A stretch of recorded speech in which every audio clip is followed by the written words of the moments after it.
midi, je reçois l'invité qui est Dominique Jeanneret. Euh, Vous avez sûrement entendu parler, parce qu'on entend beaucoup parler de Dominique par Facebook, par les réseaux sociaux. Si vous ne la connaissez pas, ça va être une dame charmante que je vais avoir le plaisir de vous présenter. C'est sûr qu'on aurait beaucoup, beaucoup de sujets à couvrir avec Dominique aujourd'hui. On va faire un peu un survol, mais on va vous donner les liens pour aller suivre tout ce que Dominique fait. Donc, vous allez pouvoir être en contact davantage avec tous ces beaux projets. Donc, bienvenue à l'émission, Dominique. Bonjour. Dominique, je t'ai invité parce que je voulais partager avec les gens un peu tout ce que tu fais parce que tu travailles dans tout ce qui est bien-être, accompagnement. Vous allez voir, on va parler voyage, on va parler plein de choses que Dominique prépare et présente aux gens. Et aussi, ce que je trouvais le fun avec toi, c'est que souvent, soit je vais chercher un animateur d'Europe, soit je vais chercher des gens au Québec. Avec toi, j'ai les deux combinés dans la même personne parce que tu passes une bonne partie de l'année au Québec, mais une bonne partie aussi que tu fais des ateliers en Europe. Donc, on va pouvoir aller regarder un peu les deux côtés et je trouvais ça intéressant parce que, étant donné qu'on a des auditeurs d'un peu partout, on n'est pas juste diffusé au Canada, mais on est vraiment diffusé dans toute la francophonie mondiale. Donc, ça permettait d'aller rejoindre un peu toute ta clientèle à travers ça. Dominique, est-ce que tu pourrais juste expliquer aux gens un petit peu ton parcours? Je sais que ton parcours est quand même assez long, mais un peu comment tu en es arrivé à travailler euh, dans le bien-être et l'accompagnement et l'enseignement? Euh, Tout d'abord, je veux te remercier, Isabelle, de me permettre de partager tout ça aujourd'hui avec vous, parce que les gens me connaissent par l'écriture, mais très peu en fait par la parole. Alors, merci beaucoup pour cette invitation, qui me touche beaucoup et que j'apprécie beaucoup. Mais ça me fait plaisir. Ensuite, ensuite, mon histoire, elle commence très très jeune. Je vais un peu résumer mon histoire pour permettre aux gens de comprendre. C'est un peu ce que je raconte aussi quand je me présente dans les ateliers. Je suis née en Afrique de parents suisses qui travaillaient là-bas. Et j'ai attrapé deux graves maladies tout de suite après la naissance, la malaria et la dysenterie amibienne. Je pense que déjà là, j'ai frôlé la mort si je l'ai pas vu à ce moment-là, mais je n'ai pas de souvenir. Et depuis très jeune, toute petite, j'ai toujours eu l'impression d'être différente, d'être un cas à part. J'avais beaucoup de peine à m'intégrer, j'avais pas de groupe d'amis. À l'âge de 6 ans, donc mes parents se sont séparés, j'avais 2 ans, ma mère s'est remariée, j'en avais 5, et puis il y a eu des jumeaux qui sont arrivés quand j'avais 6 ans. Et quelque temps après, je suis allée mer et puis elle m'a laissé me baigner. Et là, je me suis empêtré les pieds dans la bouée et finalement, je me suis retrouvée la tête sous l'eau pour aller vivre une première expérience de mort consciente, une expérience de mort imminente, donc où j'ai vu ma vie défiler, je suis partie dans la lumière. Je suis revenue parce que je savais que ma mère, si je m'en allais, elle allait pas s'en remettre. Et je suis revenue donc pour continuer ma vie, mais une vie difficile avec un conjoint. Le conjoint de ma mère était un homme possessif, violent, jaloux. Donc j'ai vécu toute mon enfance, mon adolescence dans cette ambiance-là, tout en pensant quelque part dans le fond de mon cœur que je savais que c'était pas ça la vie. Je savais que la vie c'était de l'amour, c'était de la bonté, de la gentillesse. Et heureusement, j'avais quelques personnes autour de moi qui savaient me le montrer, mais malheureusement très peu. Et puis à l'âge de 14 ans, j'ai eu un autre accident, celui-là très grave, où vraiment physiquement j'ai été cassée en pas mal de morceaux. Et puis là, j'ai fait un autre voyage dans le tunnel, dans la lumière, et encore là, j'entendais des gens dans le tunnel qui me demandaient de revenir, qui m'appelaient, et ça me disait non, c'est pas intéressant, j'ai pas envie de retourner pour eux. Et quand je suis arrivée dans la lumière, là, j'étais tellement bien, c'était waouh, j'avais vraiment un moment de paix incroyable, de bonheur incroyable. Et moi, je m'en allais là, c'était comme, je dis bon, il y a personne d'autre qui m'appelle, je m'en vais. Et à ce moment-là, ma mère m'a appelée et j'ai su que je devais revenir encore là pour elle Alors, je suis revenue et dans le fond, mon chemin spirituel a, je dirais, peut-être vraiment commencé là. Parce qu'instantanément, spontanément, j'étais encore en convalescence à la maison et les amis de classe venaient me voir, soi-disant pour me dire bonjour. Mais en fait, c'était pour faire de la thérapie. Et la thérapie se faisait de façon tout à fait spontanée. Moi, j'étais dans mon lit avec un gros plâtre, avec la mâchoire en 1000 morceaux, parce que j'avais eu, la voiture m'était rentrée dans la figure. Et c'est parti comme ça, spontanément, de l'aide psychologique spontanée. Ça a toujours été dans ma vie à partir de ce moment-là, d'aider les gens, aider. J'ai donné énormément et puis il s'est passé beaucoup de choses ensuite dans ma vie, mais ça a ma vie a été une recherche de ce bonheur, une recherche de cet amour, de le vivre à chaque jour, puisque j'avais pu le vivre là-bas de l'autre côté. Un jour, j'ai compris que si j'étais revenue, c'était parce que je pouvais le vivre sur Terre. Alors, j'ai compris en faisant de la méditation il y a une vingtaine d'années que je pouvais rejoindre cet état de lumière, cet état de paix et de béatitude qu'on a dans l'espace de mort imminente. C'est pas exactement pareil, mais je dirais qu'on s'approche énormément de cet état-là, l'état de qu'on appelle en fait chez les hindous le nirvana, ou l'état où on est vraiment dans l'instant présent, dans la lumière d'être. Et là, j'ai compris qu'on pouvait vivre de façon permanente. Quand on a des blessures à guérir, on les guérit, mais une fois que c'est guéri, on est capable de vivre de plus en plus dans le moment présent, dans cet état de bien-être et de béatitude. OK. Alors aujourd'hui, c'est ce que je partage dans mes ateliers, en fait. C'est cette découverte-là, ce chemin que moi, je fais tous les jours depuis plus de 50 ans maintenant. Et est-ce que tu sais, ça t'a ouvert un côté un peu spirituel, mais est-ce que tu le sens que ta vision de la vie est complètement différente suite à tout ça? Sûrement que ta vision peut C'est pas être sûr, pareille, là. non. C'est sûr, et quand je suis revenue, le deuxième accident, le gros accident, je l'ai eu, j'avais 14 ans. Quand je suis revenue, je ne pouvais pas parler à personne de ce que j'étais revenue avec des croyances, avec de parler de mort imminente, de voyage de lumière et tout ça, on me prenait pour une dingue. En plus, moi, à l'époque, c'était en 76, j'étais revenue avec une croyance très claire qu'on était 100% responsable de tout ce qu'on se fait vivre. Alors, j'ai 14 ans, je vis dans un milieu de médecins, d'infirmières très scientifique, très carré. Alors, on oublie de parler de choses comme ça. Mes amis, évidemment, sont aussi dans ce domaine-là. On n'est pas encore ouvert à tout ce qui se vit ici aujourd'hui. Et donc, j'ai passé des années à chercher des réponses, à me dire, mais attends, là, ce que je crois, qui croit la même chose? Et ça a été par mes voyages, par la suite, par des lectures, que j'ai compris que ce que je croyais, c'était vrai. Et aujourd'hui, c'est des fondements de base spirituels qu'on enseigne tous les jours, qu'on voit passer tous les jours sur Internet, par exemple, ou qu'on emploie en thérapie tous les jours. Mais il y a 30 ans, même plus que ça maintenant, presque 40 ans, ben c'était loin d'être le cas. Donc moi, j'avais vraiment un besoin de rechercher, de confirmer tout ce que je sentais. Quand Lise Bourbeau a sorti son livre Je suis Dieu, j'ai dit yes, enfin quelqu'un qui pense comme moi. Euh, j'ai jamais lu son bouquin, ceci dit, hein, mais juste de voir le titre, ça fait yes. Bon.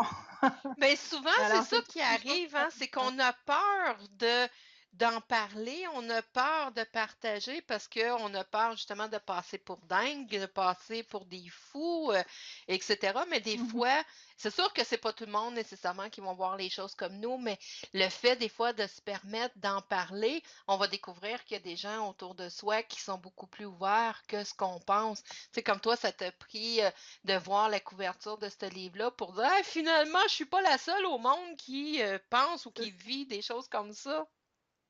Ouais, ouais, tout à fait. Puis ça me fait penser à une anecdote quand j'étais en Inde, parce que j'ai fêté mes 20 ans en Inde. Et à un moment donné, je me suis retrouvée avec mon conjoint à l'époque, on se promenait beaucoup dans les temples. On était beaucoup en recherche spirituelle de réponses aussi. Et je suis rentrée dans un temple où il y avait à la fois, comme c'était à air ouverte, il n'y avait pas de toit sur ce temple-là, c'était comme des alcôves avec des avatars de dieux hindous tout autour. Et au milieu, il y avait un grand stage avec un énorme Bouddha dessus. Et là, je comprenais rien. J'ai dit, non, mais attends, les hindous avec les bouddhas dans le même temple, je comprenais plus rien. Et un monsieur s'est approché de moi, qui était manifestement le gardien de ce temple-là, et je lui ai posé la question. Je lui ai dit, est-ce que c'est un temple hindou ou un temple bouddhiste? C'est quoi? Et le monsieur, il m'a regardé droit dans les yeux et il me dit, est-ce que vous voyez en deux? Et je réponds oui. Il dit, bah, c'est ça. Et là, moi, ça a fait, OK, enfin, une réponse, là encore, à quelque chose que je croyais profondément, c'est qu'il y a un Dieu, peu importe comment on le représente, en fait. Ouais. Et, euh, et ça aussi, ça a comme confirmé quelque chose que j'ai toujours senti, il n'y a qu'un Dieu, en fait. Puis au-delà de ça, Dieu, c'est soi-même, c'est notre âme, c'est notre univers. Ouais. Donc, si je peux me permettre, j'ai juste une petite anecdote, en fait, qui me vient, parce que hier, un ami me disait qu'il avait fait le chèque d'abondance depuis 2011. Tous les OK. mois, il faisait son chèque d'abondance et avec ferveur. Et puis vraiment, son intention était là et tout. Et puis depuis 2011, les affaires ont été de mal en pis pour lui. Et jusqu'au mois de février dernier, où il a arrêté de le faire. Et depuis, tout va mieux. OK. Et là, on est parti à rire. Je dis, mais oui, mais faire le chèque d'abondance, c'est une chose. Mettre l'intention, c'en est une autre. Et puis donner le pouvoir au chèque en le mettant sur le frigo, en pensant que c'est l'univers qui va s'en occuper, on perd tout pouvoir. Ça, Ouais. c'est clair. Donc, il y a aussi cette histoire du chèque d'abondance. Oui, on le fait, mais l'intention, elle est pour soi. Elle est à soi, à notre âme. On parle à notre âme, notre univers. On l'appelle comme on veut, par l'intérieur. C'est pas en mettant le chèque sur le frigo puis en le regardant tous les jours qu'on a un Dieu extérieur qui va nous amener le million de dollars qu'on veut.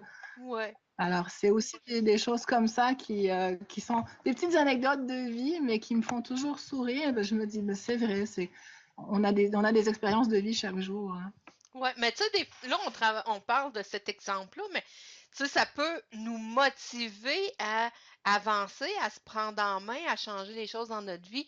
Mais si on donne tout le pouvoir juste à ce chèque d'abondance-là, mais c'est sûr que c'est plus nous qui est en contrôle un peu de notre vie. Et c'est là que je veux pas dire que c'est un débalancement, mais faut revenir vers soi pour c'est nous qui créons notre vie en quelque sorte. Tu sais. Fait que c'est pas d'attendre que Exactement. l'univers va tout nous donner dans les mains. Puis si je me permets, je vais juste prendre quelques secondes. Tu sais, tu parlais de la divinité. Moi, ma façon de voir les choses, c'est que peu importe ta façon de penser, peu importe ta religion, peu importe quel Dieu tu vas, euh, pour toi que tu vas vénérer, par exemple, c'est comme si on est dans un temple. Moi, je le vois comme une pyramide, puis que moi, je peux monter sur un côté de la pyramide. Toi, Dominique, tu vas monter par l'autre côté de la pyramide.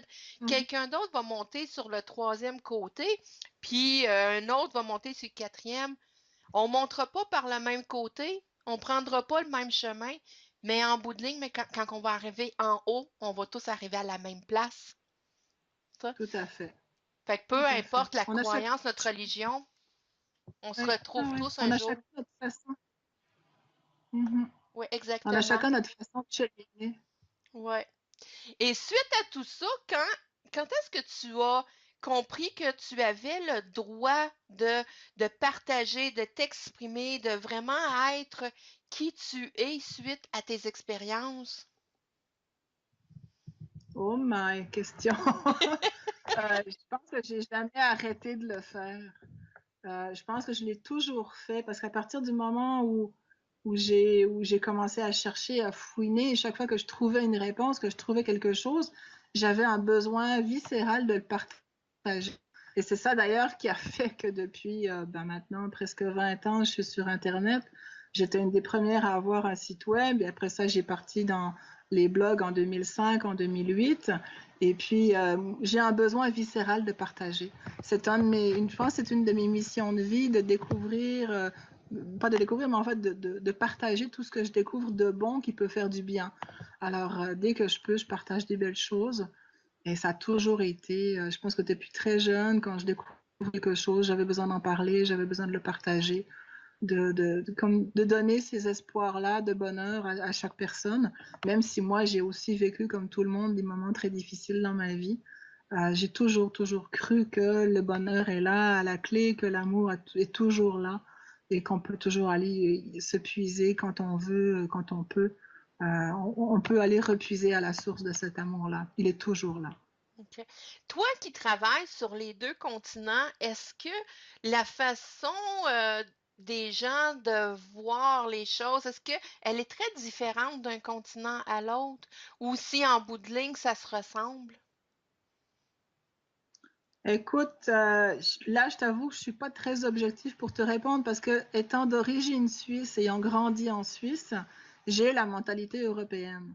D'accord. Ça, c'est quelque chose que j'ai fini par accepter aussi l'année dernière. Ça fait pas si longtemps que ça, il y a peut-être 1 an et demi, que même si ça fait 30 ans que je vis au Québec, je suis fondamentalement européenne. Oui, j'ai l'accent québécois, oui, j'ai des expressions québécoises, j'ai quand même une certaine mentalité québécoise, mais au fond de moi, j'ai cette mentalité européenne qui fait que quand je me retrouve en Europe, pour moi, c'est facile. C'est très simple. Alors, je ne sais pas quoi te dire là, mais oui, je pense qu'il doit y avoir des différences. Mais tu vois, j'ai fait un atelier au mois de janvier à Oxford avec, j'avais juste des Québécois et puis ça a été un atelier magique, merveilleux, pareil qu'en Europe. D'accord. Donc, mais en fait, tu vois, il y a une chose aussi, c'est que moi, j'ai quitté l'Europe en 1986 parce que j'en avais marre de passer pour une dingue, parce que j'avais besoin d'espace, j'avais besoin de liberté aussi. Moi, j'étais en Suisse, c'était assez coincé. Et puis, en fait, j'avais surtout besoin d'avoir des gens qui raisonnaient au même langage que moi. Et quand je suis arrivée au Québec, ça a été une ouverture incroyable où là, j'ai rencontré plein de monde qui parlait de la mort très ouvertement, qui parlait d'amour, qui parlait de spiritualité. J'ai fait énormément de choses pendant des années avec beaucoup de monde. Et puis, petit à petit, je me suis rendu compte, c'est surtout par le web, que je me suis rendu compte qu'en Europe, il y avait quand même pas mal de choses, mais très, très, très cachées. Et encore aujourd'hui, c'est très caché. Donc, la mentalité, c'est sûr qu'elle n'est pas tout à fait la même. On n'a quand même pas la même façon de penser, la même façon de fonctionner. Mais la recherche, la volonté de rechercher, la volonté d'être, de vivre le bonheur, je pense que tout le monde l'a de la même façon. D'accord. La quête est la même, hein, la quête est la même pour tout le monde. Ce qui fait d'ailleurs que je trouve merveilleux maintenant, c'est que aujourd'hui on est à la radio, puis on est écouté de partout dans le monde. Oui. Donc peu importe la mentalité des gens, leur religion, leur couleur, on parle de cheminement, on parle de spiritualité, on parle d'amour, c'est universel. Et ça, c'est merveilleux. Oui, ben c'est pour ça qu'avec la radio Versatile, c'est un peu ce qu'on cherche à développer, c'est d'aller rejoindre dans différents continents parce que peu importe où on est, la base, c'est l'âme, c'est la spiritualité avec soi-même aussi. Donc, on ne prône Tout pas à une religion en particulier, on va prôner le bien-être de soi pour pouvoir cheminer intérieurement et avancer. C'est pour ça que la radio, elle est accessible à tout le monde et qu'on peut aller fait. chercher, peu importe les mentalités, il y a toujours un côté qui se ressemble, qui se rejoint quand on voit en profondeur chez les gens. Tout à fait. Suite à tout ça, si on parlait que ça t'a emmené à développer beaucoup sur Internet, je sais que ça t'a emmené aussi à développer des ateliers. Est-ce que tu donnes des conférences aussi ou si tu ne fais que des ateliers? En fait, c'est pas des conférences que je fais, c'est des soirées que j'appelle des questions-réponses avec soi et l'univers, où je parle un petit peu, je donne une espèce de mini-conférence sur ce qui est la capacité en fait de se connecter à notre âme et d'aller chercher des réponses, ce qu'on peut appeler avec nos ancêtres, nos guides, notre âme, où en fait je fais faire des exercices durant la soirée. C'est des soirées interactives où les gens pratiquent le fait d'aller chercher des réponses avec soi, à travers l'autre. On a beaucoup de plaisir à faire ça parce que en même temps, c'est des exercices qui sont joyeux. Et je préfère, en fait, plutôt que de parler pendant 1 heure et demie, je préfère que les gens pratiquent. Pour moi, ça, c'est très important. Dans tous les ateliers que je fais, d'ailleurs, je parle très peu. On a beaucoup de plaisir. Souvent, c'est des jeux. Ça peut être très intense, mais en même temps, c'est très ludique et c'est surtout expérientiel. Ça, pour moi, c'est important. On ne peut pas intégrer quelque chose dans ses cellules, dans son ADN, pour le comprendre, pour le guérir, si on ne fait que passer par la tête. Ouais. Donc, à travers les ateliers, c'est pas nécessairement juste de donner de l'information aux gens, mais c'est de les emmener à développer leur ressenti aussi, de travailler Exact. avec ce que eux sont, ce qu'eux peuvent ressentir pour que ça leur corresponde à eux et non que eux se moulent à toi et à ton idée. Exactement. D'ailleurs, moi, ce que je leur dis toujours, dis, croyez ce que vous voulez, mais ne me croyez pas. On a besoin d'aller chercher ce qui nous correspond. Moi, j'ai toujours été, moi, je suis un exemple typique de personne qui a recherché énormément. J'ai fait je me suis allée me promener dans pas mal de sortes d'églises, de groupes religieux, de groupes spirituels. Je n'ai jamais eu de maître. Jamais. Je suis incapable de me dire que j'ai un maître un jour parce que on est tous les maîtres de soi-même. Par contre, on a besoin d'aller grappiller des données qui vont nous correspondre, qui vont nous permettre de grandir, qui vont nous parler au moment où on va les recevoir. Et à ce moment-là, c'est ces données-là que moi je partage dans les ateliers. Puis on fait faire des exercices avec ça. C'est des données théoriques qu'on met en pratique et puis on voit si ça marche ou si ça marche pas. Il y a des choses, il y a certaines personnes qui réagissent pas, d'autres qui réagissent très fort. Chacun est à son point dans son chemin. Donc, mais ce qui est important, c'est de suivre son cœur. Quand on va suivre un atelier, les gens ils viennent dans mes ateliers, puis souvent ils me disent mais j'ai vu ton truc, puis j'ai eu un élan du cœur, puis je me suis pas posé de questions, puis je suis venue. Et puis ça s'est passé, puis ils venaient pour chercher des réponses, ils venaient pour décrocher des vieux trucs, larguer des vieilles blessures. Et ça s'est passé merveilleusement bien, mais il faut suivre son cœur, peu importe vers quoi on s'approche, peu importe vers qui on veut aller pour recevoir des enseignements. Mais surtout, surtout, toujours garder son libre arbitre, parce que personne n'est le maître de personne, on est le maître que de soi-même. Oui, effectivement. Puis c'est suivre moi j'appelle ça suivre l'appel de l'âme aussi. Tu sais, si on écoute son cœur, c'est Mhm. notre âme qui nous guide à travers ça. Tu sais, moi, je suis au Québec, je fais beaucoup de salons, je rencontre beaucoup les gens et dans les salons, souvent, je vais faire des conférences et à presque toutes les conférences que je vais donner, je vais toujours donner comme information aux gens peu importe, parce que dans les salons, il y a beaucoup de thérapeutes, il y a beaucoup de gens, et je leur dis toujours, peu importe ce que les gens vont vous apporter comme information, prenez ce qui vous convient, prenez ce qui vous ressemble. N'essayez pas de vous Mhm. changer parce qu'une personne vous a dit telle chose, mais allez avec la personne qui va vous convenir le mieux puis qui va vous ressembler le plus. Et les gens qui viennent à moi en consultation, souvent, c'est comme ça. C'est des gens soit qui ont vu mon site internet ou qui m'ont rencontré dans des salons. Des fois, c'est par des annonces que je vais mettre sur Facebook et surtout maintenant avec le nouveau blog qui est en marche depuis la semaine dernière, qui est sur ouvertureducœur.net. Les gens suivent mes blogs et m'envoient des messages en disant je ne sais pas pourquoi, j'ai eu une attirance. C'est pareil comme si j'étais suctionnée vers toi. Et c'est comme ça que les gens trouvent la personne qui va pouvoir vous aider à cheminer. Des fois, ces gens-là peuvent vous aider à trouver des réponses également. Mais c'est comme ça que on peut avancer vers qu'est-ce qui est notre vérité, qu'est-ce qui nous convient. Tu sais, des fois, on ne sait pas nécessairement quand on est à la recherche de soi, des fois, on a besoin de rencontrer d'autres personnes qui, eux, cheminent et à travers ce qu'on va voir à travers ces gens-là, ben là, on va dire, ah, ça m'intéresse. Ça m'intéresse. Mais ah, non, ce côté-là, ça me parle moins. Mais c'est comme ça qu'on se découvre aussi. Je sais pas si Mhm. toi, tu le vois un peu de la même façon. Ben, c'est sûr que c'est en suivant son instinct, en suivant son cœur qu'on va chercher les réponses dont on a besoin. Donc, oui, je comprends très bien ce que tu dis. Donc, dans les ateliers, c'est les mêmes que tu donnes ici au Québec et en Europe, ou est-ce que les ateliers sont différentes dans les différents continents où ce que tu vas? Non, les ateliers sont les mêmes. En fait, pour le moment, c'est un atelier. Et c'est un atelier qui évolue d'une fois à l'autre. Donc, ils sont jamais deux fois pareils. Il y a un fil conducteur. Et à travers ce fil-là, je reçois souvent des messages de faire des exercices, de faire des choses nouvelles.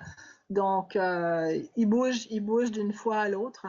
Et c'est ça. Mais pour le moment, c'est un atelier, en fait, que je partage un peu partout. Ça fait 2 D'accord. tournées que je fais en Europe. Et puis là, la troisième va arriver au mois de septembre. Je repars au mois de septembre.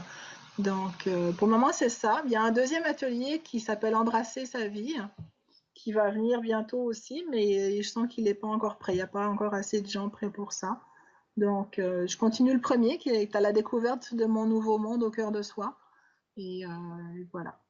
Ouais, mais c'est aussi s'adapter à l'énergie des gens qui vont être à l'atelier.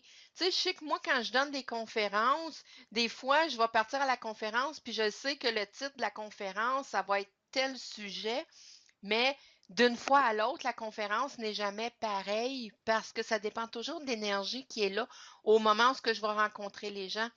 Et comme par exemple, à l'automne dernier, j'avais une conférence à donner sur l'éveil de conscience et dire oui à la vie consciente. Mais quand je suis arrivée dans le groupe, ça a été plus fort que moi. Il a fallu qu'on parle de dépression, il a fallu qu'on parle de gens qui arrivent au suicide, des choses comme ça. Puis je comprenais pas pourquoi que cet appel-là était si fort en moi.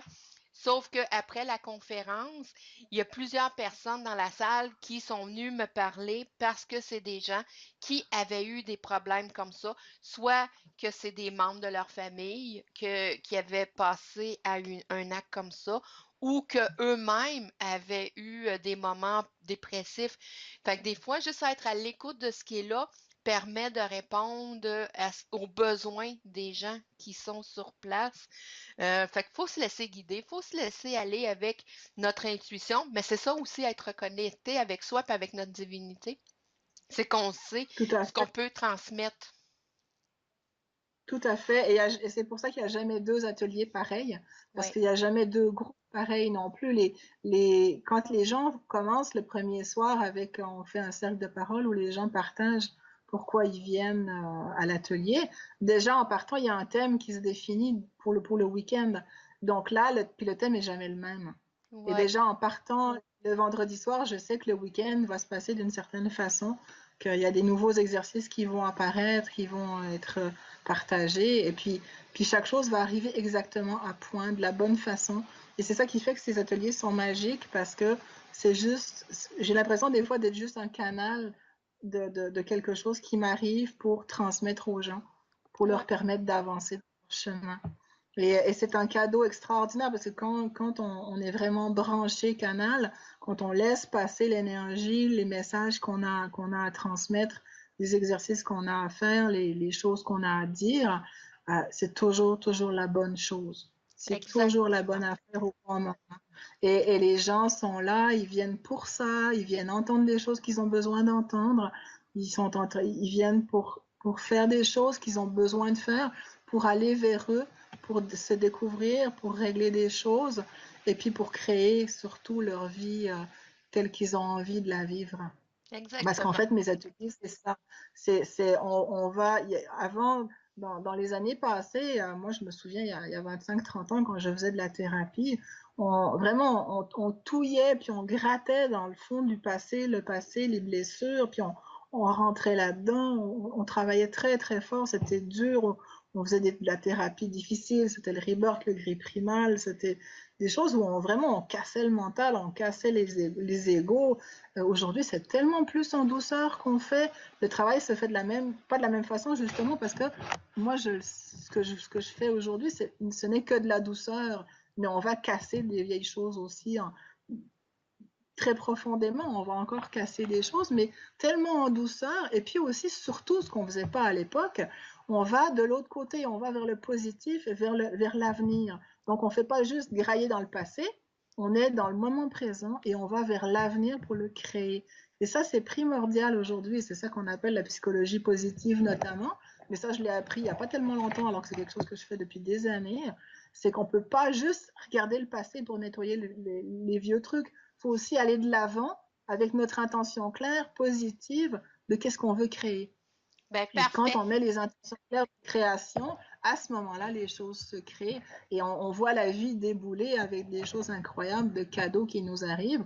pas toujours facile à prendre parce que des fois ça fait peur, parce que des fois ça fait vivre des choses qu'on n'a pas l'habitude, mais les cadeaux sont là, ils sont en avant de nous. Alors plus on nettoie ce qu'il y a derrière, plus on crée ce qu'il y a de l'avant, plus on vit un moment d'instant présent extraordinaire. Pour continuer, j'aimerais ça qu'on regarde avec toi, Dominique, parce que, tu sais, je sais qu'à travers ton cheminement, moi, je t'ai connu à travers les bulletins de Dominique. J'espère qu'il y a plusieurs d'entre vous qui connaissez ces bulletins. Le bulletin est diffusé au Québec et en Europe. C'est des gens qui peuvent afficher des ateliers, des conférences, des cours qui vont avoir lieu. Mais tu as été pendant longtemps, toi, à organiser des choses pour les autres. Est-ce que tu veux un peu nous parler de ton côté organisation que tu fais? Et qu'est-ce qui t'a emmené vraiment à développer ce côté organisation-là pour les autres? Écoute, depuis toute petite, j'ai toujours aimé organiser des événements, décider toutes sortes de choses. Et quand j'avais 18-20 ans, j'organisais des camps de vacances. J'étais directrice de camps de vacances, mais j'organisais aussi des week-ends pour des enfants défavorisés en Suisse. Après ça, je suis arrivée au Québec. J'ai toujours un peu travaillé dans le côté organisationnel. Même quand j'étais secrétaire par bout, il y a longtemps, j'étais dans l'organisation de choses. Et puis, à un moment donné, il y a quelques années, j'ai quitté le dernier emploi où j'ai été employée, parce que pendant longtemps, j'ai fait in and out entre employé et travailleur autonome. Et puis, en 2009, c'est devenu très clair que je n'aurais plus de patron sur la tête. Donc là, je suis partie comme travailleuse autonome. Et la vie m'a amenée à rencontrer des thérapeutes qui avaient besoin d'organisatrices. Et puis moi, je leur dis, bah, pourquoi pas, je pourrais m'occuper de vous. Et puis c'est parti comme ça. Alors, ça s'est fait tout seul. Mais surtout, en fait, il y a eu ma prémo. Là, je vais prendre une petite minute pour en parler parce que c'est une personne qui est toujours très présente dans ma vie et qui l'est depuis très longtemps. Parce que le premier atelier de groupe que j'ai fait en 1991 était avec ma prémo. Et ce premier atelier-là m'a ouvert la porte ensuite à d'autres ateliers, à tout un monde incroyable de cheminement qui m'a beaucoup, beaucoup apporté. J'ai fait des ateliers avec elle pendant plusieurs années et puis après ça, on s'est perdu de vue. Et on s'est retrouvés en 2007. J'avais vu qu'elle donnait une conférence au Lac Carré et j'étais allée parce que j'étais dans le coin. Et quand je l'ai vue dans la salle, ça faisait quoi, 15 ans qu'on ne s'était pas vu. J'ai traversé la salle. Il y avait plein de monde assis dans la salle. J'ai traversé la salle, je suis arrivée vers elle. On s'est tombé dans les bras et la première chose que je lui ai dit, j'ai dit, je veux travailler avec toi. Et elle m'a regardée, elle m'a dit oui. En fait, Prémo, quand j'étais participante de ces ateliers dans les années 90, déjà à ce moment-là, c'était un rêve pour moi d'être un jour l'animatrice en fait des ateliers, mais j'avais aucune idée comment ça allait se passer. Et en fait, quand j'ai commencé à organiser avec Prémo à partir de 2010, en fait, c'est depuis 2010 maintenant que j'organise pour elle, 2009-2010. Et en fait, je l'assiste dans tous ces ateliers, mais j'organise aussi tout le côté logistique, inscription, publicité et tout ça. Et en fait, je me suis rendu compte que j'aimais ce genre d'organisation-là. Et du coup, il y a d'autres thérapeutes qui sont venus me voir et pour qui j'ai organisé aussi, même des thérapeutes qui sont venus d'Europe avec qui j'ai organisé des tournées, comme Don Marcelino. Et puis finalement, ben, j'étais rendue là l'année dernière à me dire, je voulais ralentir en fait, parce que ça prend quand même beaucoup de temps d'organiser des événements pour des thérapeutes. Puis je voulais ralentir un peu et puis finalement, ben, il s'est avéré que tranquillement, pas vite, j'ai commencé à organiser pour moi aussi. La vie m'a amené à réaliser ce rêve-là. Alors aujourd'hui, ben, quasiment 25 ans plus tard, j'ai réalisé mon rêve qui était d'animer moi-même des ateliers, tout en continuant encore quand même à organiser les ateliers et à assister ma prémo durant les ateliers d'avril à octobre à chaque année. C'est bon. Ça, des Alors, fois, on a besoin l'organisation, de. Tu sais, des fois, ce que je suis en train de dire, c'est qu'on a besoin, des fois, parce que on peut manquer de confiance en soi, de faire des choses pour les autres. Tu sais que moi, avant de commencer à faire des conférences, j'avais organisé quelques conférences pour une autre personne, mais en écriture automatique, on me parlait toujours qu'éventuellement, fallait que moi, je me mette de l'avant et j'avais pas nécessairement la confiance qu'il me fallait pour le faire. Et suite à une série d'événements, tout s'est ouvert, tout s'est placé pour moi.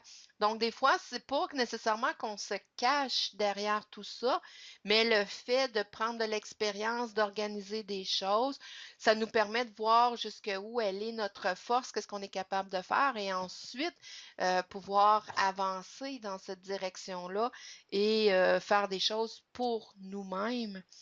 Les ateliers que tu fais avec elle, est-ce qu'ils sont seulement au Québec ou si vous les faites aussi également quand tu es dans la partie Europe? Non, pour le moment, je m'occupe juste d'elle au Québec. Et on a commencé à faire un peu de prospection en Europe, mais ça prend une clientèle, ça prend une liste, et puis ça, pour le moment, on n'est pas encore prêt pour démarrer en Europe. Mais elle a une organisatrice qui donne des ateliers, c'est l'Association des Nouveaux Mondes à Cassis. Et là, elle y va 2 fois par année. Elle fait une série d'ateliers avec Isabelle Dufault. Donc, si les gens veulent aller voir ce qu'elle fait, c'est avec l'Association des Nouveaux Mondes à Cassis. OK. Mais au Québec, c'est moi qui m'occupe de ces ateliers. OK. Et au Québec, est-ce que tu t'occupes de d'autres personnes présentement à organiser des choses pour eux ou si c'est vraiment rendu juste tes ateliers à toi? Non, au Québec, j'ai Sylvain Bélanger qui fait du décodage intuitif et de l'écoute imaginaire. Donc, lui, c'est la 2e année qu'on organise des ateliers, des week-ends d'introduction, des stages de formation. Donc, c'est une approche qu'il a mise en place et qui est assez extraordinaire de travail sur justement du décodage intuitif et l'écoute imaginaire. OK. Donc, mais en fait, cette année, je n'ai que ces 2 thérapeutes-là pour qui j'organise. Parce que OK. je mets plus d'emphase aussi sur mes ateliers à moi. Puis, bon, il y a le bulletin qui me prend quand même pas mal de temps. Il sort toutes les semaines, le bulletinquebec.com. Et puis mes blogs, évidemment, mais mes blogs me prennent aussi pas mal de temps. J'ai même pas vraiment le temps d'écrire des articles, alors c'est ça que j'aime beaucoup faire. Mais c'est ça. Il y a beaucoup de choses qui se passent. OK. Mais pour les bulletins, tu en as un aussi, version européenne. C'est pas juste le bulletin de Dominique du Québec. Euh, à la fin de l'émission, on, je voudrais essayer de donner les liens, mais tu as tellement de liens sur lesquels on peut te rejoindre que je pense que je vais les mettre sur ouvertureducoeur.net, puis les gens pourront vraiment tout aller chercher l'information. Mais le bulletin du Québec, lui, il sort une fois par semaine, c'est ça? Voilà, le bulletin du Québec, d'avril à octobre, il est aux semaines, puis après ça, l'hiver, il est aux 2 semaines. Et puis le bulletin, par contre, le bulletin en Europe, il est au mois seulement, c'est un mensuel. OK. Et puis, pour celui d'Europe, c'est quoi la fréquence sur laquelle il est disponible? C'est ça que je te dis, il est au mois, OK, à chaque mois. OK. Mhm, Puis les gens peuvent mhm. s'abonner pour les recevoir. Ils peuvent aller sur la page de Dominique et demander d'être inscrits.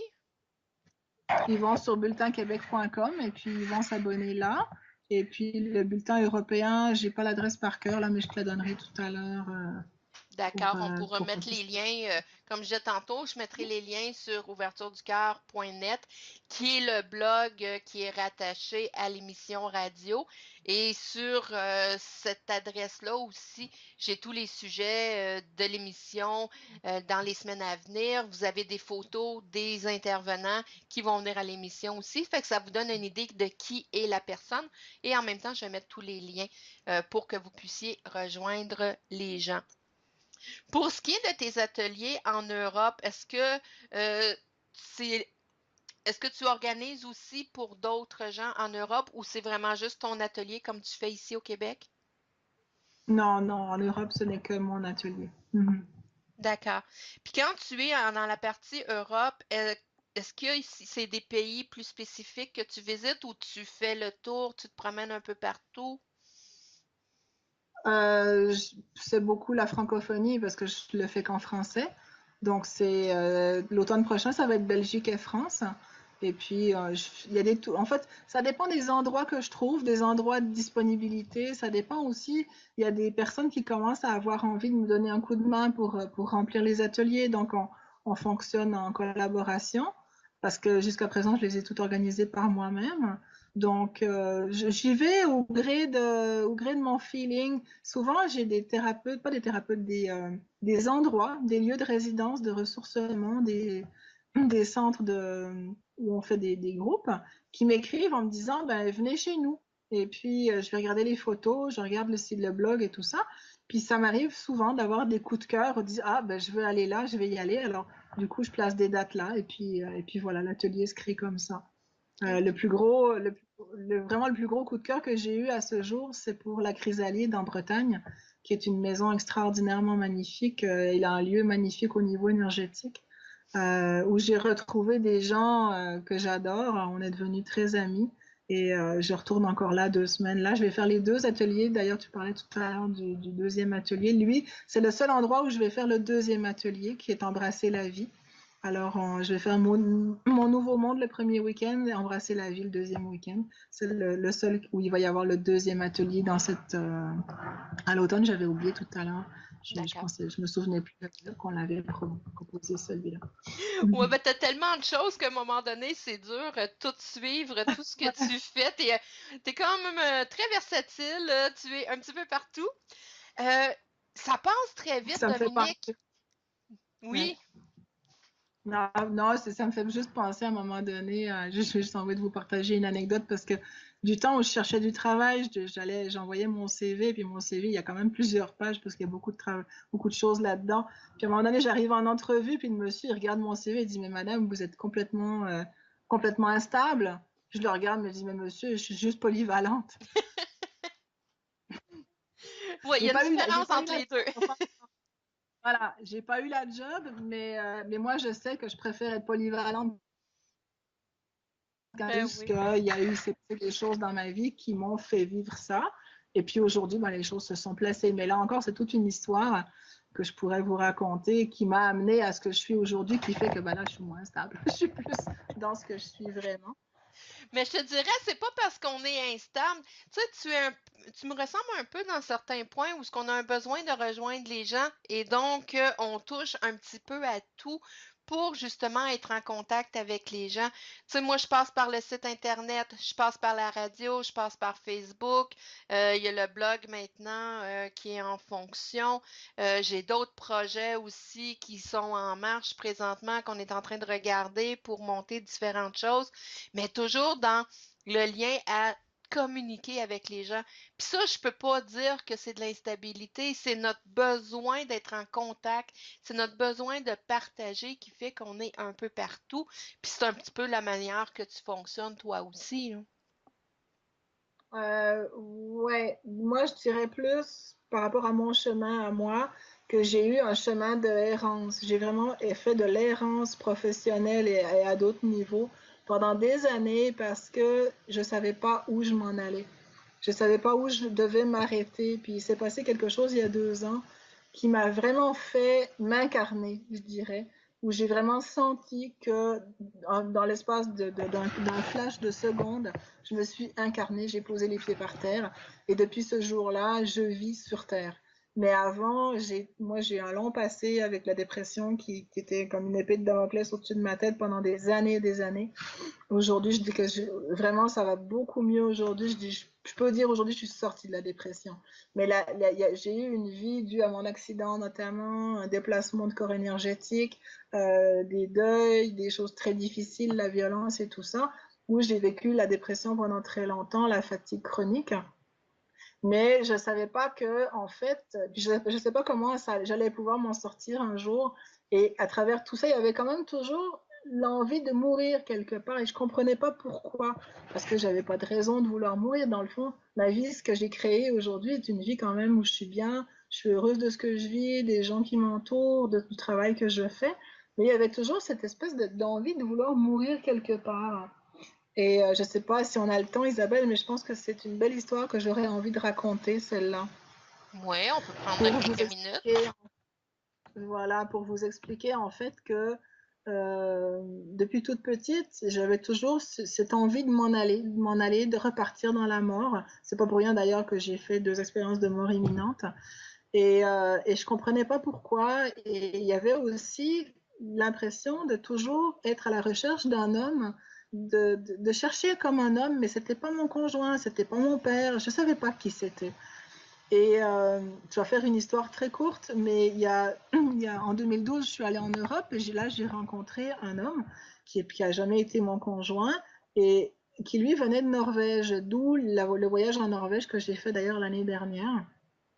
Et cet homme-là, en fait, s'est retrouvé à la maison au Canada. Donc, il a quitté la France, il est venu au Canada. Il devait venir passer juste 2 semaines chez moi.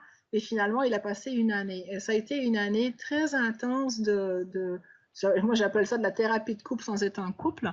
Mais ça a été extrêmement intense. Et à un moment donné, j'en pouvais tellement plus on avait un ostéopathe kinésiologue commun. Et puis, je suis allée voir ce monsieur-là. Un jour, je dis, écoute, là, j'en peux plus. Je comprends pas qu'est-ce qui se passe. Mais dis-moi ce qui se passe. Et j'avais plusieurs amis un peu médiums qui m'avaient dit, toi, tu as un jumeau, tu as eu un jumeau, tu as un jumeau perdu. Puis moi, en tant que thérapeute, je dis oui, je connais le principe, mais je ne voyais pas comment ça pouvait se coller à moi. Et puis en fait, le jour où je suis allée voir cet ostéopathe kinésiologue-là, on en est venu au fait de pourquoi j'avais toujours envie de mourir, de qu'est-ce qui se passait, puis qu'est-ce qui se passait surtout avec cet homme de Norvège qui était chez moi, avec qui c'était tellement intense et difficile, puis en même temps, on n'arrivait pas à se décoller l'un de l'autre. Et en fait, là, j'ai dit, il y a des amis qui m'ont dit que j'aurais eu un jumeau. Et là, il allume, il me fait tous les tests en kinésio, et il me dit, ben oui, tu as eu un jumeau, c'est très, très clair. Alors, je rentre à la maison, et je fais à souper et cet ami vient souper, il s'asseye en face de moi à table, puis je lui raconte l'histoire, on est en train de souper. Et au moment où je lui dis, bah, j'ai eu un jumeau et tout, il me regarde, puis il me dit, mais tu sais que c'est moi ton jumeau. Et au même instant, dans ce flash de seconde-là, je me suis incarnée. Et à partir de cette journée-là, c'est devenu tellement clair que c'était lui, mon jumeau, physiquement parlant, oui. En fait, il a juste 6 mois de moins que moi. Et, euh, et surtout, je n'ai plus envie de mourir. Je me suis vraiment incarnée. Je n'ai plus envie de mourir et je ne cherche plus cet homme parce que je l'ai trouvé. C'était mon jumeau. Et, euh, et c'est une histoire assez hallucinante parce que l'impression du jour au lendemain, dans un moment de quart de seconde, d'avoir l'impression de s'incarner, ça a été quelque chose d'extraordinaire. Et à partir de ne pas savoir où j'allais, j'ai repris confiance en la vie, en moi, et puis tout va bien depuis ce temps-là. C'est hallucinant les beaux moments que je vis, l'amour que je reçois depuis, c'est des cadeaux extraordinaires. Ah, ben, Alors, je trouve que j'ai passé l'année dernière.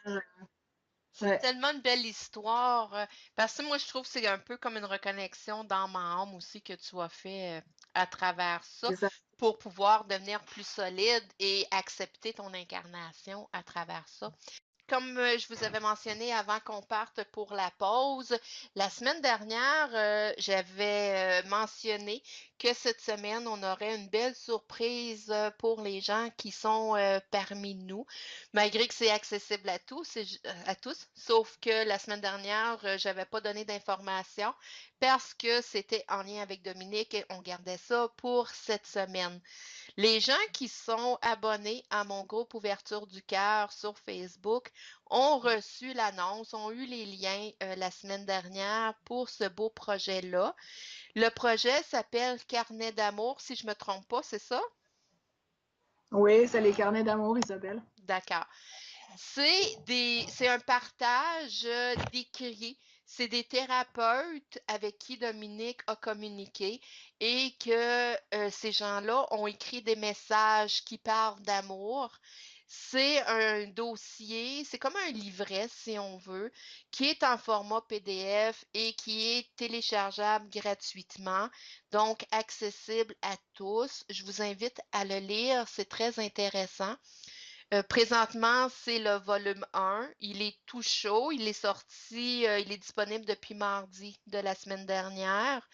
Et il y a un projet d'un tome 2 qui devrait ne pas tellement tarder. Donc, dès qu'on aura plus d'informations sur le tome 2, je pourrai vous transmettre les informations.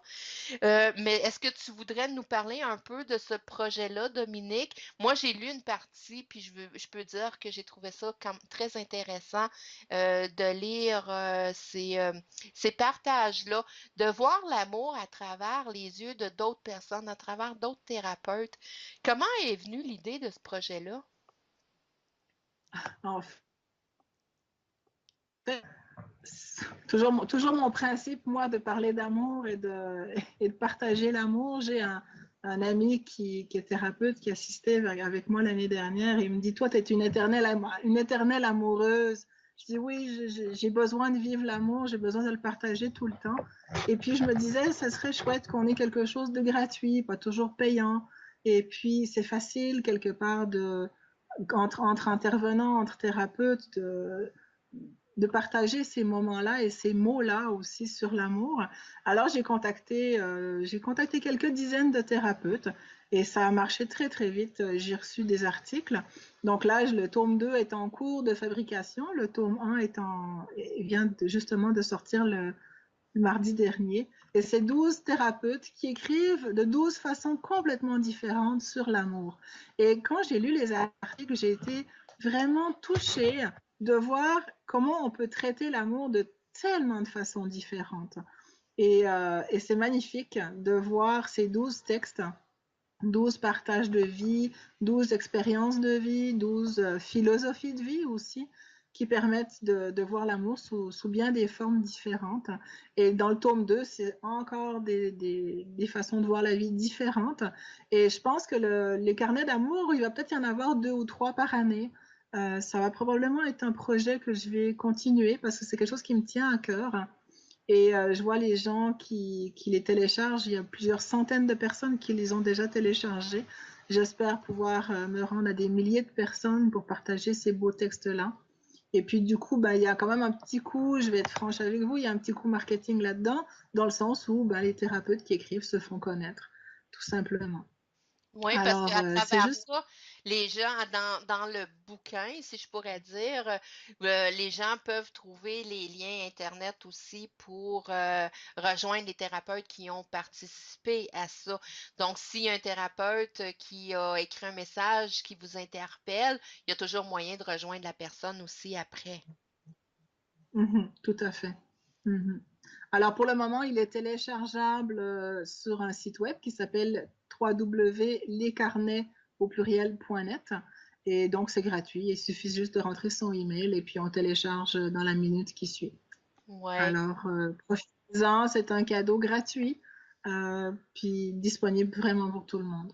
Ouais.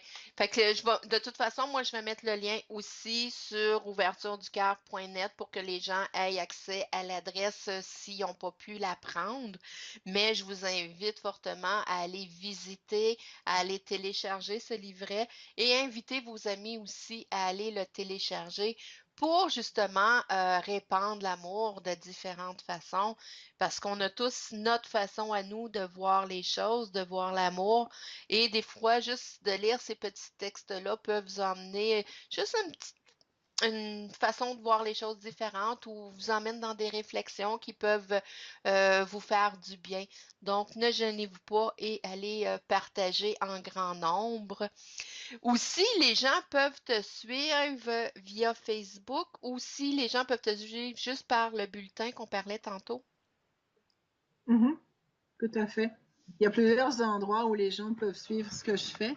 C'est sûr que sur la page Facebook de Dominique Jeanneret, tout est publié là. En plus des petites choses que je trouve tous les jours en me promenant moi-même sur Facebook, des belles choses que j'aime partager. Il y a les blogs, il y a le site web dominiquejeanneret.com et puis ben, on mettra tous les liens de toute façon Oui, dans ton article, Isabelle. d'accord. Là, je vais Ça va prendre être plus quelques simple. minutes parce que je sais que Dominique Jeanneret, c'est quand même beaucoup de projets, mais il y a un petit côté voyage aussi qu'on n'a pas abordé. Les Ouais. voyages, est-ce que c'est des voyages que tu organises pour emmener des gens? C'est quoi ce volet voyage-là exactement? Le volet voyage, en fait, c'est que moi, je suis une voyageuse dans l'âme, j'adore voyager. Ce que je dis toujours, c'est qu'en fait, moi, j'ai été conçue en Suisse, mais je suis née en Afrique, donc j'ai pris l'avion pour la première fois. J'étais dans le ventre de ma mère. Le voyage a commencé là, en fait. J'ai toujours adoré voyager. Et puis, c'est l'année dernière, j'ai Pascal Dufresne de l'agence Vayas.ca, l'agence de voyage, qui m'a approché pour me demander si je ne voulais pas organiser un voyage au Sri Lanka pour une de ses clientes, Stéphanie Gagné. Alors moi, très heureuse, je dis ben oui, avec plaisir, je suis déjà allée au Sri Lanka, ça va me faire plaisir. Et en fait, quand j'ai cherché un endroit pour aller faire ce stage de yoga et de ce paddle, je me suis retrouvée avec des centres que je trouvais, ça me rappelait quelque chose, mais je ne me souvenais pas quoi. Alors j'ai ouvert mon livret de voyage de 1982 pour me rendre compte en fait que j'étais allée dans bien des endroits que je retrouvais. Et d'ailleurs, là où on va aller à Galle, au Sri Lanka, de fin décembre de fin novembre à début décembre, on va faire un 10 jours de ressourcement, développement personnel, yoga, yoga sub paddle avec Stéphanie. On va aller à Galle, qui est en fait la première ville où j'ai atterri quand j'ai atterri au Sri Lanka. J'avais 19 ans. Et on était allé de Colombo, l'aéroport, jusqu'à Galle. Donc, c'est un retour aux sources pour moi, un retour à un endroit que j'ai beaucoup aimé. Et du coup, ben, Stéphanie Gagné, j'ai organisé son voyage pour finalement, elle m'a dit un jour, ben, j'aurais besoin d'avoir quelqu'un qui vienne avec moi, puis elle trouvait personne. Et finalement, elle m'a demandé d'y aller avec elle. Alors, on va faire une super collaboration de ce voyage au Sri Lanka fin novembre. Là, on a bien hâte d'y aller. Ça va être très, très chouette. Donc, les voyages, ça, c'est une chose. Donc, j'organise pas de voyage autre que celui-là pour le moment. Par contre, les voyages que j'organise, c'est pour moi, pour aller faire les tournées d'ateliers en Europe pour le moment. J'ai été demandé aussi, on m'a demandé d'aller à Tahiti. Alors là, j'espère pouvoir y aller peut-être l'année prochaine, aller faire une tournée d'ateliers à Tahiti. Alors, le monde est ouvert et puis moi, j'ai juste envie de voyager, de transmettre, de partager tout ce que j'aime. Alors, ça fait partie, les voyages font partie de ce rêve-là que j'ai réalisé l'année dernière. D'accord. Donc, on pourrait un peu te donner le surnom de Globe-Trotteur parce que tu représentes vraiment un peu tout ce qui est le monde, dans le fond, parce que, tu sais, tu es né de parents de différentes nationalités, tu es allé dans différents pays. Donc, je trouve que tu es tellement connecté un peu avec tout ce qui est le monde un petit peu partout. Je trouve ça fascinant de voir des gens comme ça. Euh, pour les voyages, présentement, c'est juste un voyage que tu organises avec elle. Les gens ne peuvent pas nécessairement rentrer en communication avec vous ou si vous organisez un voyage où ce que les gens peuvent se joindre à vous autres? Je comprends pas la question.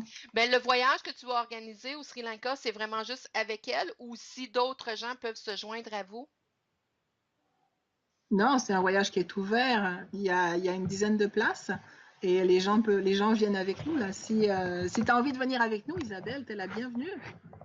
Ça va être une question d'horaire. Je vais y aller Non, en pensée et en radio. Non, Stéphanie et moi, on est les organisatrices et animatrices de cet atelier-là, mais c'est un atelier voyage, donc en fait, il est ouvert. Il y a déjà 3 inscriptions. Je pense qu'il y a 10 ou 12 places. Alors, pour des femmes seulement, par contre, c'est un voyage de femmes. Alors, on a bien hâte d'accueillir nos autres participantes là.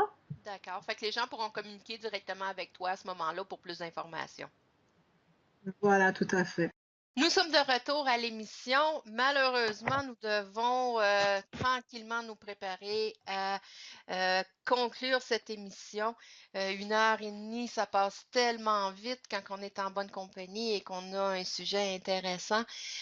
Donc, comme je vous disais tantôt, tous les liens pour rejoindre Dominique seront installés d'ici quelques jours. Là, je vais faire mon possible pour tout mettre les liens sur ouvertureducœur.net. Donc, vous pourrez communiquer avec Dominique. Entre-temps, vous pouvez aller télécharger le carnet d'amour qui est... peux-tu me rappeler l'adresse? C'est le www carnet d'amour? lescarnets.net. D'accord.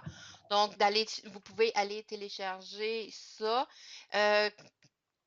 Vous pouvez aussi rejoindre Dominique par Facebook si vous voulez, mais on va vous donner tous les coordonnées. Dominique, je te remercie d'avoir été avec moi aujourd'hui, d'avoir venu partager. C'est sûr qu'on aurait pu prendre beaucoup plus de temps pour parler de tout ce que tu fais.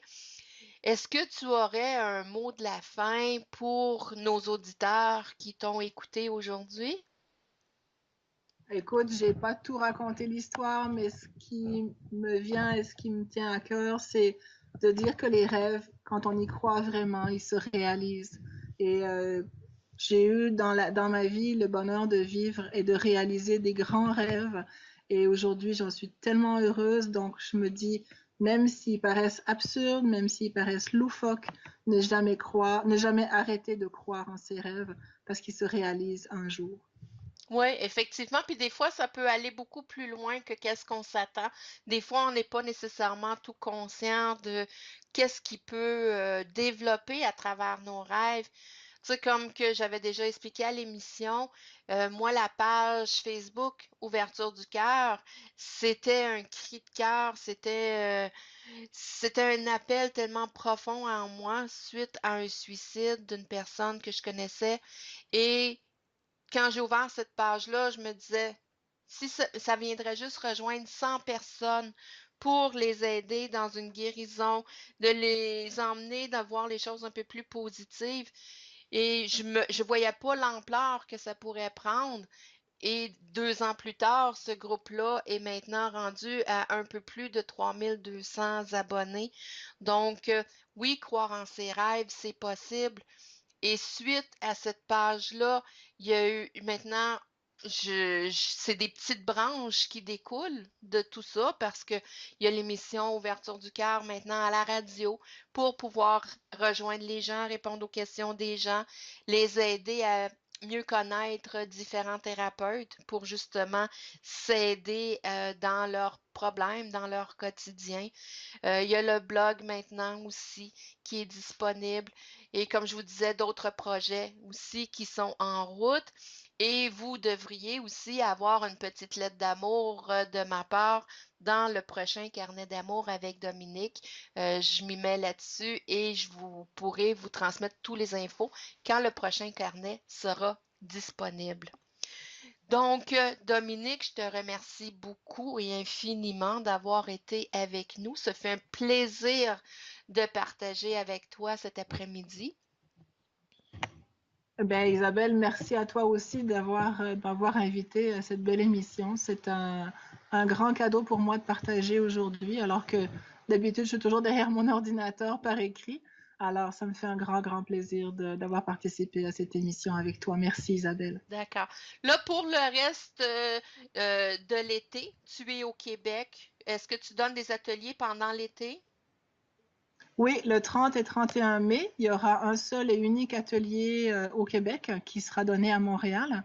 Alors, toutes les infos sont dans le site web des ateliers, donc c'est homeaction.net. Et D'accord. là, toutes les informations sont là. Il reste encore des places. D'accord. Et pour tout ce qui est la partie européenne, tu retournes à partir de l'automne. À partir du mois de septembre, je serai de nouveau en Europe jusqu'au mois de novembre. Oui.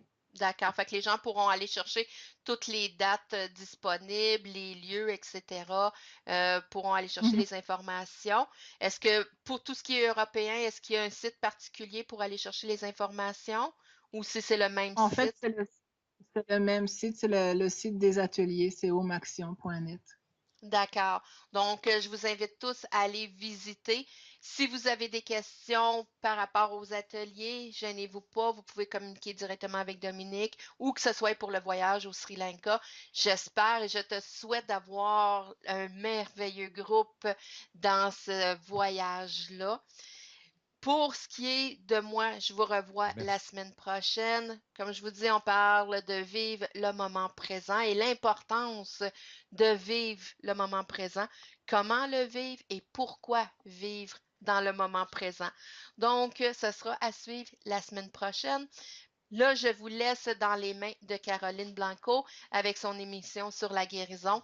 Bon après-midi tout le monde, bonne écoute et on se revoit la semaine prochaine. Merci.